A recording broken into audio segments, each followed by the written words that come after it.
Olá, pessoal! Bem-vindos ao nosso canal. Hoje vamos mergulhar em um tema quente e super relevante para o futuro do Brasil: as eleições presidenciais de 2026, com foco nos possíveis candidatos da direita. Com o ex-presidente Jair Bolsonaro inelegível até 2030, o campo conservador está em polvorosa, buscando nomes que possam carregar a bandeira da direita e disputar o Palácio do Planalto. Vamos analisar quem são os principais nomes que estão despontando, o contexto político atual, as estratégias dos partidos e o que isso pode significar para o Brasil. Preparem-se, porque esse vídeo está recheado de detalhes, análises e reflexões para entendermos o que está em jogo. Vamos lá? Mas antes disso, deixe seu like e se inscreva no canal e ative o sininho para não ficar de fora das fofocas mais quentes do Brasil. E comente aqui embaixo um coraçãozinho mim, saber se você quer mesmo ver o restante da história. Para entendermos os possíveis candidatos da direita à presidência em 2026, é fundamental começarmos pelo contexto político que se desenha no Brasil. Vivemos um momento de intensa polarização, praticamente inédito em nossa história recente, marcado pela presença dominante de duas figuras. De um lado, o atual presidente Luiz Inácio Lula da Silva, e de outro, o ex-presidente Jair Bolsonaro. Desde 2018, a política brasileira tem girado em torno desses dois polos, definindo eleições, estratégias partidárias e até mesmo o debate público. No entanto, com a decisão do Tribunal Superior Eleitoral, que tornou Jair Bolsonaro inelegível, até 2030, abre-se um espaço vazio de liderança dentro da direita. Esse vácuo gera uma grande movimentação, porque pela primeira vez em anos, os conservadores precisam encontrar um novo rosto, um nome que consiga unir diferentes correntes, desde o bolsonarismo mais radical, fiel às pautas ideológicas, até o conservadorismo moderado, que busca diálogo com o centro político e com setores estratégicos da economia. Essa busca não acontece em um cenário qualquer. As eleições municipais de 2024 e 2025 já deram sinais de que o bolsonarismo continua forte, mesmo sem Bolsonaro na urna. O PL, partido do ex-presidente, conquistou diversas prefeituras e se consolidou como uma força robusta no país. Isso mostra que a base conservadora ainda existe e está mobilizada. Mas, ao mesmo tempo, a fragmentação é um risco real. Afinal, quem será o candidato capaz de transformar esse capital político em uma candidatura presidencial viável? Além disso, há outro fator que precisa ser considerado: a rejeição ao governo Lula. Pesquisas recentes, como a do Datafolha em fevereiro de 2025, indicam que cerca de 41% da população avalia negativamente a gestão petista. Esse dado abre espaço para que a direita capitalize a insatisfação popular. Só que transformar essa insatisfação em votos não é tão simples. Será preciso apresentar um nome que consiga conversar não apenas com a base conservadora, mas também com os eleitores de centro, aqueles que muitas vezes decidem uma eleição tão acirrada quanto a que se desenha para 2026. A grande questão, portanto, é: a direita vai conseguir se unir em torno de um único candidato? Ou veremos uma pulverização de nomes disputando a atenção do eleitorado, como aconteceu em 1989, quando mais de 20 candidatos concorreram à presidência? É dentro desse cenário de dúvidas, tensões e expectativas que começam a surgir os possíveis protagonistas da disputa. E agora, vamos analisar quem são os nomes mais fortes que despontam nesse tabuleiro político e o que cada um deles representa para o futuro do Brasil. Agora que entendemos o contexto geral das eleições de 2026, é hora de falar de um fenômeno que continua influenciando a política nacional: a força do bolsonarismo, mesmo sem Bolsonaro no páreo. Esse é um ponto crucial, porque não se trata apenas de um líder político, mas de um movimento social e eleitoral que nasceu em 2018, cresceu em 2022 e, mesmo com a inelegibilidade de Jair Bolsonaro, permanece vivo e pulsante em 2026. As eleições municipais de 2024 e 2025 serviram como um termômetro para medir esse impacto. O Partido Liberal, o PL, sigla que abriga Bolsonaro, conseguiu um crescimento expressivo em várias partes do país, conquistando prefeituras em grandes cidades e alcançando destaque nas câmaras municipais. Esse desempenho é a prova de que, mesmo sem Bolsonaro no boletim de urna, o eleitorado conservador continua mobilizado, votando em nomes ligados a ele ou que se identificam com o projeto político que o ex-presidente representa. E aqui está o ponto central. O bolsonarismo não depende exclusivamente de Bolsonaro. Claro, ele é a figura central, o símbolo máximo, mas já se formou uma base ideológica que vai além do indivíduo. Essa base é composta por valores conservadores nos costumes, defesa de pautas como segurança pública, liberdade econômica, religiosidade e combate ao que chamam de velha política. Esse conjunto de ideias e bandeiras não desaparece com a inelegibilidade de Bolsonaro.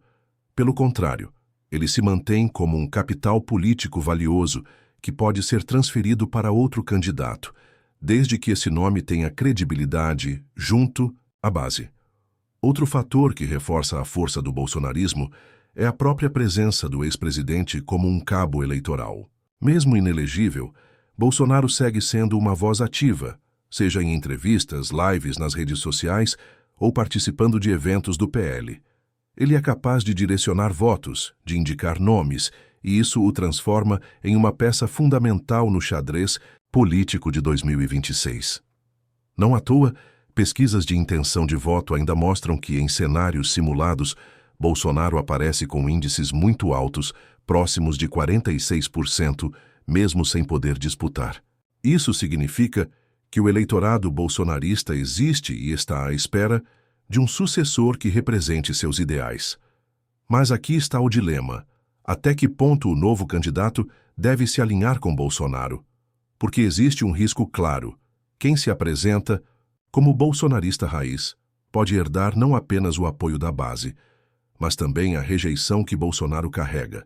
E estamos falando de números consideráveis, como os 55% de rejeição registrados em pesquisas recentes.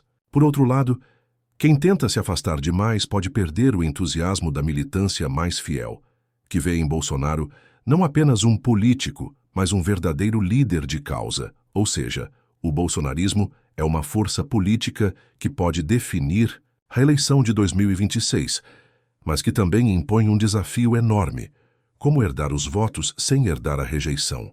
Como se tornar o candidato da direita sem depender integralmente de Bolsonaro?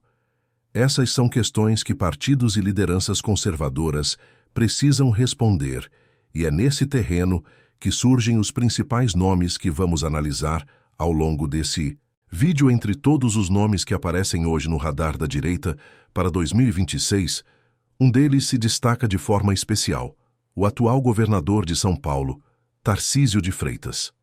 Muita gente já o chama de sucessor natural de Jair Bolsonaro, e não é à toa. Tarcísio reúne uma combinação rara no cenário político brasileiro. Ele tem credibilidade técnica, experiência administrativa, carisma suficiente para dialogar com diferentes setores e, ao mesmo tempo, mantém uma boa relação com o eleitorado bolsonarista, que enxerga nele alguém leal ao legado do ex-presidente. Vale lembrar que Tarcísio não surgiu do nada. Ele ganhou projeção nacional como ministro da Infraestrutura durante o governo Bolsonaro, quando ficou conhecido pela sua capacidade de entregar resultados concretos, como obras em rodovias, portos e ferrovias. Enquanto outros ministros se envolviam em disputas políticas ou polêmicas, Tarcísio construiu uma imagem de gestor eficiente, alguém que fala pouco, mas mostra serviço. E essa postura o ajudou a se eleger governador de São Paulo, o estado mais rico e populoso do país, derrotando um adversário fortíssimo, Fernando Haddad, que hoje é ministro da Fazenda do governo Lula. Como governador, Tarcísio tem seguido a mesma linha: foco em gestão, obras de infraestrutura, privatizações e um discurso que mistura pautas conservadoras, como a defesa da segurança pública e de valores tradicionais, com uma abertura maior ao diálogo com empresários, investidores e até eleitores de centro. Isso o torna um candidato de perfil híbrido. Ele agrada tanto ao eleitor bolsonarista, mais fiel, quanto ao eleitor moderado, que busca alguém pragmático e menos ideológico. Outro ponto importante é que Tarcísio mostrou, nas eleições municipais de 2024, que tem influência real na política paulista. Sua articulação foi decisiva para o crescimento do PL em São Paulo, fortalecendo ainda mais o campo conservador no maior colégio eleitoral do Brasil. E num cenário nacional, ter São Paulo como base de apoio pode ser um trunfo poderoso para qualquer candidatura. Mas apesar de todo esse favoritismo, existe um grande ponto de interrogação. Tarcísio já afirmou em diversas entrevistas que sua prioridade é buscar a reeleição em São Paulo e não disputar a presidência em 2026. Isso cria um impasse. De um lado, o presidente do PL, Valdemar Costa Neto, já deixou claro que considera Tarcísio o número 1 da fila caso Bolsonaro não possa concorrer. De outro, o próprio governador parece relutante em abrir mão de um segundo mandato garantido em São Paulo para encarar uma eleição presidencial extremamente disputada contra Lula ou outro nome da esquerda. Aqui entra uma especulação que vem ganhando força nos bastidores. A possibilidade de uma chapa com Tarcísio como candidato a presidente e Michele Bolsonaro como vice. Essa combinação poderia unir a competência técnica e a imagem de gestor de Tarcísio com o carisma e a força ideológica de Michele. Especialmente entre os evangélicos, seria uma chapa que agradaria tanto o eleitorado mais moderado quanto a base bolsonarista raiz. Mas será que Tarcísio aceitaria arriscar tudo já em 2026? Ou preferirá consolidar sua trajetória em São Paulo para, quem sabe, disputar com mais segurança em 2030? O fato é que, hoje, Tarcísio de Freitas é o nome mais forte da direita para a eleição presidencial. Mas sua decisão pessoal e o cálculo político que ele fará nos próximos meses podem mudar completamente o rumo dessa disputa. Se Tarcísio de Freitas desponta como o nome favorito da direita neste momento, outro personagem que não pode ser ignorado é o governador de Goiás, Ronaldo Caiado. Diferente de Tarcísio, que ainda constrói sua imagem no cenário nacional, Caiado é um político experiente, com longa trajetória, e que há décadas já representa o conservadorismo brasileiro. Ele combina duas características que pesam muito na política: tradição e consistência. Caiado começou sua carreira na medicina, mas logo ganhou espaço político, principalmente por sua ligação com o agronegócio, um dos setores mais fortes e influentes da economia brasileira. Sua base está fincada justamente nesse setor, que hoje é responsável por uma fatia enorme do PIB do país e que tem um papel cada vez mais decisivo nas eleições. Não por acaso, o governador goiano é visto como uma espécie de porta-voz dos produtores rurais, defendendo pautas ligadas à segurança no campo, ao crédito rural e ao fortalecimento do setor exportador. Em Goiás, sua gestão tem sido bem avaliada, alcançando níveis impressionantes de aprovação. Pesquisas recentes, como a da Atlas Intel em 2024, mostram que 75% da população goiana aprova sua administração, um índice altíssimo para qualquer político no Brasil. Esse capital regional é significativo, e quando olhamos para o mapa eleitoral, percebemos que ele tem força não apenas em Goiás, mas em todo o Centro-Oeste, no Sul e em partes do Nordeste, regiões onde o agronegócio é um motor econômico e onde a direita costuma ter mais espaço. O discurso de Caiado é marcado por um conservadorismo nos costumes, alinhado a pautas de valores tradicionais, e por um liberalismo econômico que busca enxugar o Estado e estimular a iniciativa privada. Essa combinação o coloca em sintonia com boa parte do eleitorado que apoiou Bolsonaro. Mas, ao contrário de alguns políticos mais radicais, Caiado adota um tom menos agressivo, mais voltado para o diálogo e a articulação política. Isso pode ser um diferencial para atrair eleitores moderados que rejeitam o confronto permanente da política nacional. No entanto, há um ponto delicado em sua trajetória: sua filiação à União Brasil. Esse partido, apesar de abrigar nomes de direita e centro-direita, faz parte da base de apoio do governo Lula em alguns momentos e tem histórico de pragmatismo político. Isso pode gerar desconfiança entre os eleitores bolsonaristas mais radicais, que exigem uma postura de enfrentamento direto ao PT e ao atual presidente. Em outras palavras, Caiado pode ser visto como conservador demais para o centro e moderado demais para a base bolsonarista. Esse equilíbrio instável é um dos seus maiores desafios. Mesmo assim, Caiado já deixou claro que tem interesse em disputar a presidência em 2026. Ele vem articulando movimentos junto a outros governadores, como Romeu Zema, de Minas Gerais, e Ratinho Júnior, do Paraná, em busca de uma aliança que fortaleça a centro-direita e evite a pulverização de candidaturas. A ideia é simples. Se um deles chegar ao segundo turno, terá o apoio dos outros. 2. Mas transformar esse pacto em realidade exige que haja união no primeiro turno, o que sabemos ser uma tarefa difícil dentro da direita brasileira. Outro ponto a ser considerado é sua projeção nacional. Apesar da força regional e do prestígio no agronegócio, Caiado ainda não é um nome amplamente popular no Brasil inteiro. Ele tem menos visibilidade do que Tarcísio, Michele Bolsonaro ou até mesmo Romeu Zema. E, em uma eleição presidencial, carisma e reconhecimento popular são fatores decisivos. Portanto, Ronaldo Caiado surge como uma opção sólida, com grande respaldo em sua região, experiência de sobra e credibilidade junto ao agronegócio. Mas o grande desafio para ele será transformar essa força regional em projeção nacional e conquistar corações e votos fora do seu território. A pergunta que fica é: será que Caiado conseguirá romper essa barreira e se tornar competitivo em uma disputa contra Lula ou contra um candidato apoiado por Bolsonaro? Se de um lado temos Tarcísio de Freitas representando a força técnica e política da direita em São Paulo, e de outro Ronaldo Caiado como o conservador tradicional ligado ao agronegócio, no centro desse tabuleiro surge Romeu Zema, o atual governador de Minas Gerais, representando uma vertente mais liberal e empresarial. Zema é um caso interessante, porque sua trajetória política começa de maneira completamente diferente da maioria dos grandes nomes que disputam o Planalto. Ele não veio de uma carreira longa no Congresso ou em ministérios. Ele veio do mundo dos negócios.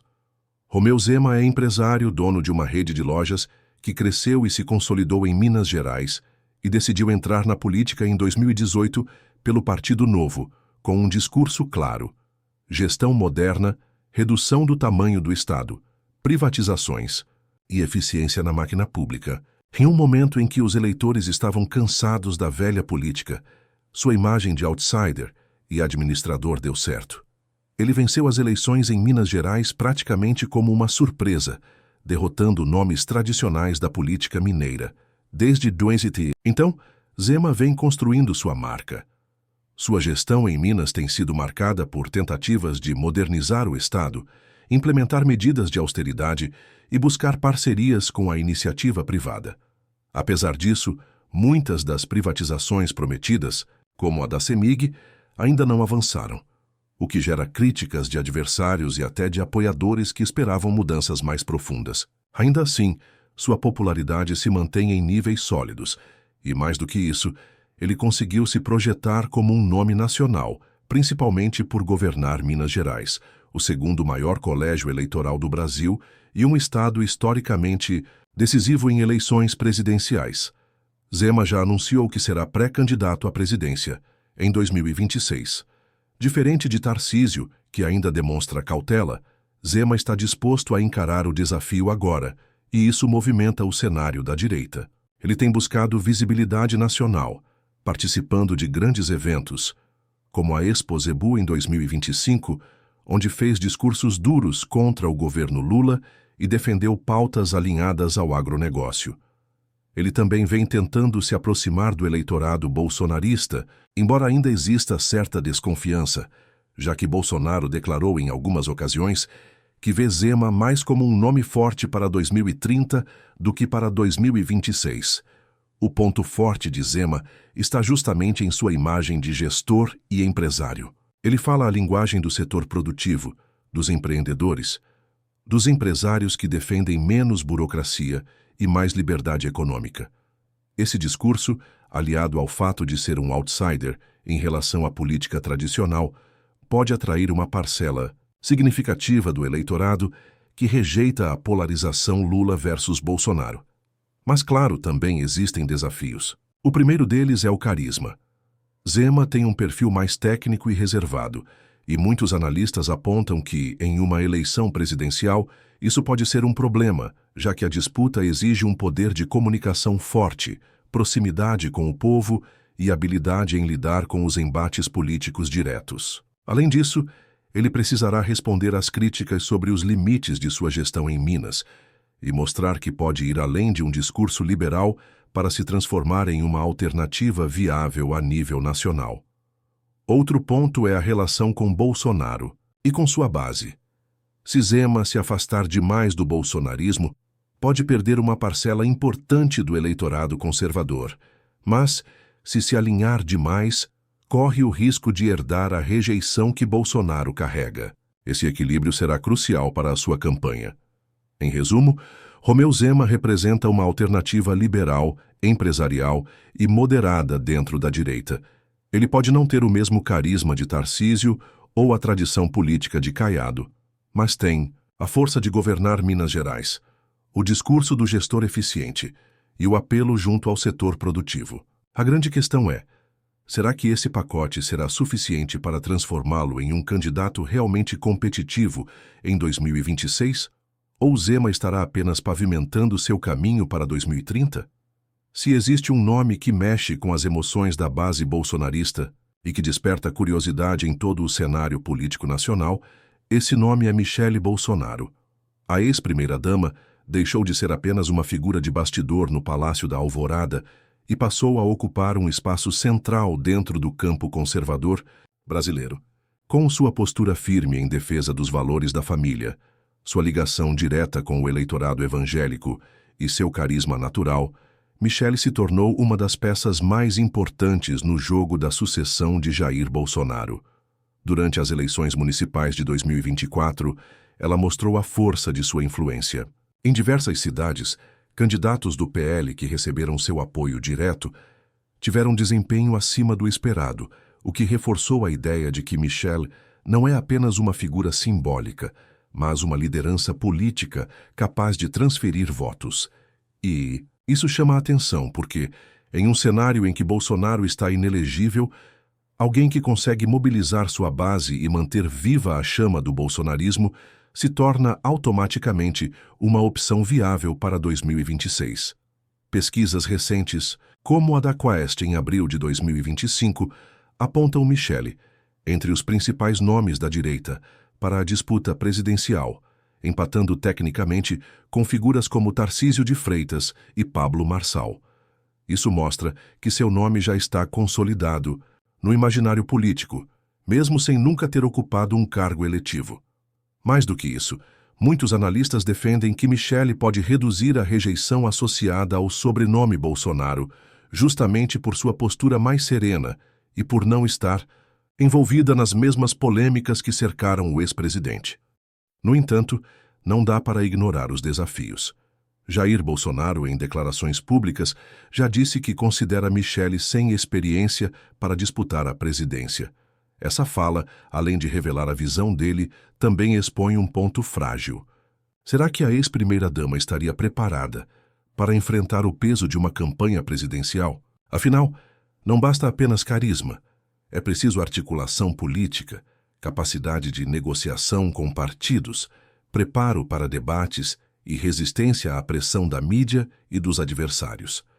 Mesmo assim, Michele tem algo que nenhum outro candidato da direita tem na mesma medida: a capacidade de falar diretamente ao coração do eleitorado evangélico, que hoje representa cerca de 1/3 do eleitorado brasileiro. Sua atuação em pautas religiosas, seu engajamento em eventos cristãos e sua imagem de mulher de fé a tornam uma candidata extremamente conectada com esse público. E em uma eleição tão acirrada como a de 2026, esse voto pode ser decisivo. Nos bastidores, muito se fala sobre a possibilidade de uma chapa que una Michele e Tarcísio de Freitas, ele como presidente, ela como vice. Essa combinação seria Explosiva, porque juntaria a competência técnica e a imagem de gestor de Tarcísio com a força emocional e ideológica de Michele.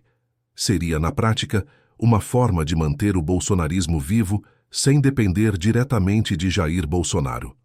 Em resumo, Michele Bolsonaro é hoje uma das cartas mais poderosas da direita. Carismática, influente e com grande apelo popular, especialmente entre os evangélicos, ela pode ser a figura que herdará o capital político do marido. Mas a grande pergunta que fica é: será que Michele tem estrutura, preparo e disposição para enfrentar o turbilhão de uma campanha presidencial? Ou seu papel será mais estratégico, compondo chapa e garantindo a força do bolsonarismo ao lado de outro nome de maior experiência política? Agora chegamos a um nome que divide opiniões e desperta debates acalorados: Pablo Marçal. Ele não é político tradicional, não tem uma longa carreira em cargos públicos e nem faz parte da elite política brasileira. Muito pelo contrário. Marçal é um outsider, alguém que veio do mundo digital, conhecido inicialmente como coach motivacional, influenciador e empresário, que de repente ganhou projeção política e passou a ser visto como um possível candidato à presidência da República. Seu grande momento aconteceu nas eleições municipais de 2024, quando disputou a Prefeitura de São Paulo pelo PRTB. Contra todas as expectativas, Marçal surpreendeu ao alcançar uma votação expressiva, quase chegando ao segundo turno na maior cidade do país. Esse desempenho colocou seu nome imediatamente no radar nacional. Afinal, se ele foi capaz de mobilizar tantos votos em um colégio eleitoral tão importante, por que não poderia sonhar com algo maior em 2026? O que torna Pablo Marçal interessante é justamente seu estilo. Ele fala a língua das redes sociais. É direto, polêmico e não tem medo de confrontar adversários. Seu discurso mistura conservadorismo nos costumes, defesa do empreendedorismo e críticas ferozes à política tradicional. Esse pacote o aproxima de parte do eleitorado bolsonarista, especialmente os mais jovens e aqueles que se sentem representados por um discurso anti-establishment. Para muitos, ele é visto como o Bolsonaro 2.0 da internet. Mas, como todo outsider, Marçal também carrega um conjunto de problemas. Sua campanha em São Paulo foi marcada por polêmicas e declarações agressivas que acabaram chamando a atenção da Justiça Eleitoral. Em fevereiro de 2025, ele foi declarado inelegível pelo TRE-SP por irregularidades em sua campanha, o que gera uma incerteza enorme sobre sua participação na eleição presidencial. Embora ele recorra da decisão, esse imbróglio jurídico já lança dúvidas sobre a viabilidade de sua candidatura. Ainda assim, seu capital político não pode ser ignorado. Marçal tem uma legião de seguidores nas redes sociais, que o acompanham com fervor quase religioso. Ele consegue engajamento de milhões de pessoas, algo que poucos políticos conseguem alcançar. E esse poder digital pode ser transformado em força eleitoral. Tanto é que partidos maiores, como o União Brasil, já demonstraram interesse em trazê-lo para suas fileiras, apostando no seu potencial de atrair votos e gerar barulho na eleição. O desafio central para Pablo Marçal é o mesmo que todo outsider enfrenta: transformar popularidade digital em viabilidade eleitoral real. Isso significa construir alianças políticas, ganhar espaço na mídia tradicional, enfrentar debates cara a cara com adversários experientes e, sobretudo, reduzir a rejeição causada pelo seu estilo confrontacional. Analistas apontam que Marçal pode até ser um fenômeno momentâneo, alguém que chama a atenção e mobiliza nas redes, mas que pode ter dificuldades para se consolidar como uma alternativa concreta em nível nacional. No fim das contas, Pablo Marçal representa uma incógnita na eleição de 2026. Ele pode surpreender novamente e conquistar um espaço que ninguém esperava, ou pode se perder em meio às próprias polêmicas e limitações jurídicas. A pergunta é: será que Marçal vai se firmar como um candidato real da direita? Ou ficará restrito ao papel de fenômeno eleitoral passageiro, lembrado apenas como o outsider polêmico que agitou o tabuleiro político? Entre os nomes mais comentados da direita para 2026 existe um que prefere a discrição, mas que pouco a pouco vem ganhando força nos bastidores. Ratinho Júnior, atual governador do Paraná. Diferente de figuras como Pablo Marçal, que apostam na polêmica e na exposição constante nas redes sociais, ou Michele Bolsonaro, que já se tornou um símbolo emocional do bolsonarismo, Ratinho segue outro caminho. Sua estratégia é de construção silenciosa, baseada em resultados administrativos e no fortalecimento de sua imagem dentro do próprio Estado. Ratinho Júnior é filho do apresentador de televisão Carlos Massa, o Ratinho, uma das figuras mais populares da mídia brasileira. Essa ligação, sem dúvida, ajudou a projetar seu nome no cenário político, mas o governador tem mostrado que sua trajetória não depende apenas do peso do sobrenome. Ele começou cedo na política, foi deputado estadual, deputado federal e secretário de Estado, até se consolidar como governador do Paraná, onde já está em seu segundo mandato. Sua gestão é marcada por um discurso de modernização, incentivo à tecnologia, ao agronegócio e à infraestrutura. O Paraná, sob sua liderança, tem buscado se destacar como um estado inovador, com investimentos em logística, atração de indústrias e políticas voltadas para o setor produtivo. Esses resultados dão a Ratinho a credencial de gestor eficiente, algo muito valorizado no atual cenário político, em que a população busca nomes capazes de unir conservadorismo nos costumes com pragmatismo na economia. Apesar disso, Ratinho Júnior não tem se lançado de maneira agressiva no cenário nacional. Ele é cauteloso. Enquanto outros já falam abertamente sobre candidaturas, ele prefere trabalhar nos bastidores, construir alianças e esperar o momento certo. Analistas acreditam que sua principal estratégia é se colocar como um nome de consenso dentro da direita, caso os favoritos, como Tarcísio, Zema ou Michele, acabem se enfraquecendo no meio do caminho. Outro ponto que fortalece Ratinho Júnior é sua base política. Ele tem uma boa relação com os setores do agronegócio, com lideranças religiosas e com a mídia, em especial por conta da influência do pai. Isso lhe dá uma rede de apoio importante que pode ser ativada em uma campanha nacional. Ao mesmo tempo, sua postura menos polêmica pode atrair eleitores que rejeitam a figura de Bolsonaro, mas que ainda preferem votar em alguém do campo conservador. Por outro lado, a grande incógnita em torno de Ratinho é sua capacidade de se projetar além das fronteiras do Paraná. Ele é muito forte em seu estado, mas ainda é pouco conhecido nacionalmente. Para vencer uma eleição presidencial, será necessário ampliar sua presença, aumentar sua exposição na mídia nacional e se firmar como uma liderança de alcance nacional, algo que ele ainda não fez de forma consistente. Em resumo, Ratinho Júnior é o tipo de candidato que pode surpreender.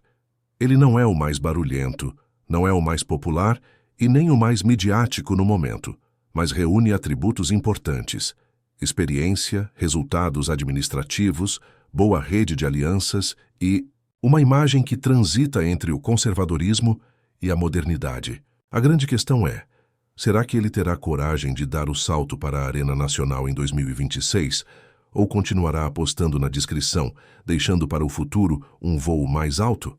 Quando falamos da eleição presidencial de 2026, é impossível ignorar os nomes que já aparecem nas pesquisas e que têm destaque no noticiário. Mas a política brasileira é dinâmica e a história mostra que sempre há espaço para surpresas. Além de Tarcísio, Zema, Michele, Marçal e Ratinho Júnior, existe um conjunto de outros nomes que podem ganhar relevância ao longo do processo. Entre eles estão políticos que já se movimentam em busca de espaço, como Romeu Zema, que mesmo tendo menor projeção nacional que Tarcísio, pode surgir como alternativa, caso o governador de São Paulo enfrente dificuldades. Também há lideranças regionais que, de olho na disputa, trabalham para ampliar sua visibilidade fora de seus estados. Um exemplo é Eduardo Leite, governador do Rio Grande do Sul, que, embora tenha um perfil mais moderado, pode tentar se recolocar no tabuleiro como representante de uma direita liberal, buscando se afastar do rótulo de bolsonarista. Outro nome, que aparece mais com cautela, é o do próprio Rodrigo Pacheco, presidente do Senado, que, embora não tenha a mesma força de apelo popular, possui grande influência nos bastidores de Brasília. Em cenários de fragmentação, políticos com forte articulação institucional podem se colocar como opções de equilíbrio. Mas talvez a grande surpresa venha mesmo de figuras menos tradicionais, vindas do empresariado, da mídia ou até do próprio meio digital, como aconteceu com Pablo Marçal. O Brasil vive um momento em que outsiders conseguem furar a bolha com facilidade, graças ao poder das redes sociais. Isso significa que até 2026 não se pode descartar o surgimento de uma figura nova, alguém que hoje sequer aparece como opção, mas que pode ganhar corpo a partir de um discurso diferente, conectado com o sentimento de mudança do eleitorado. Além disso, há um fator crucial: Jair Bolsonaro. Embora esteja inelegível, ele continua sendo a maior força da direita no Brasil. Sua capacidade de transferir votos, mobilizar multidões e influenciar a agenda política é gigantesca. Dependendo de quem ele escolher para apoiar em 2026, esse candidato pode ganhar força imediata e até assumir a dianteira na corrida presidencial. Por isso, mesmo sem estar na disputa, Bolsonaro será, direta ou indiretamente, um protagonista central da eleição. No fim, o quadro é este. Os favoritos já estão postos, mas o Brasil tem um histórico de reviravoltas políticas. De Collor a Bolsonaro, de Lula a outsiders digitais, nunca se pode subestimar a possibilidade de uma candidatura inesperada surgir e mudar completamente o jogo. E talvez, quando olharmos para trás em 2026, vejamos que o próximo presidente pode ser alguém que hoje ainda não está no radar. Depois de percorrermos todos esses nomes e possibilidades, chegamos a um ponto central. O futuro da direita em 2026 ainda é uma incógnita. O que sabemos é que a eleição será marcada por uma disputa intensa, polarizada e repleta de desafios. A direita brasileira precisa, antes de tudo, lidar com a ausência de Jair Bolsonaro na urna. Mesmo inelegível, ele permanece como a principal referência, o líder capaz de mobilizar as massas, mas também o nome que carrega a maior rejeição entre os eleitores. Isso significa que qualquer candidato da direita terá de, ao mesmo tempo, herdar o capital político do bolsonarismo e buscar se afastar das polêmicas que envolvem o ex-presidente. Esse equilíbrio não será fácil. Se o candidato se aproximar demais de Bolsonaro, corre o risco de afastar o eleitorado de centro, que pode ser decisivo para vencer. Se afastar demais, pode perder o apoio da base mais fiel, que continua sendo extremamente ativa e engajada. O desafio é construir uma candidatura que consiga unir as diferentes correntes conservadoras, mantendo o bolsonarismo mobilizado, mas também dialogando com setores mais moderados da sociedade. Outro obstáculo é o papel do Centrão. Nenhum projeto político no Brasil se viabiliza sem alianças, e partidos como a União Brasil, o PSD e o próprio PL terão um papel determinante. O candidato da direita que conseguir formar uma coalizão sólida, com apoio do agronegócio, do empresariado e das bancadas temáticas do Congresso, certamente largará na frente. Além disso, há o fator do centro político. Hoje, grande parte do eleitorado brasileiro não se sente totalmente representada, nem pela esquerda, nem pela extrema-direita. Esse espaço, se bem trabalhado, pode ser a chave para a vitória em 2026. O nome que conseguir transitar entre o campo conservador e os eleitores mais moderados terá uma vantagem competitiva enorme. Por fim, é preciso entender que 2026 não será apenas uma disputa de candidatos, mas de narrativas.